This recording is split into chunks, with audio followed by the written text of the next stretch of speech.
నమస్కారం. ఆంధ్రప్రభకు స్వాగతం. నేను తేజస్వి. ఆషాఢమాస తొలి ఏకాదశి రోజున సూర్యోదయానికి ముందే లేచి శుచిగా స్నానమాచరించి శ్రీహరిని నిష్ఠ నియమాలతో పూజించాలి.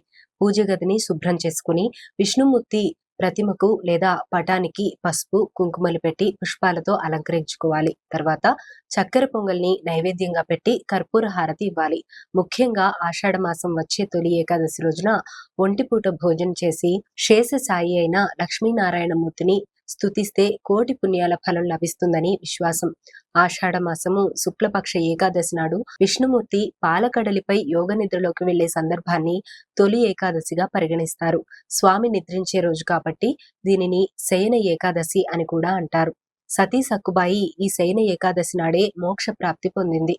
తొలేకాదశి నాడు రోజంతా ఉపవాసం ఉండి రాత్రికి జాగారం చేసి మర్నాడు ద్వాదశి నాటి ఉదయం విష్ణుమూర్తిని పూజించి తీర్థ ప్రసాదాలను స్వీకరించి ఆ తర్వాత భోజనం చేస్తే జన్మ జన్మల పాపాలు ప్రక్షాళనమవుతాయని నమ్మకం. ఆ రోజు యోగనిద్రకు ఉపక్రమించే విష్ణుమూర్తి మళ్లీ 4 నెలల తర్వాత కార్తీక శుద్ధ ఏకాదశి నాడు మేల్కొంటాడంటారు. దానిని ఉద్దాన ఏకాదశి అంటారు. ఆ తర్వాత రోజు వచ్చే ద్వాదశిని క్షీరాబ్ది ద్వాదశి అంటారు. ఈ 4 నెలల కాలాన్ని పవిత్రంగా పరిగణించి అందరూ చాతుర్మాస్య దీక్ష చేస్తారు.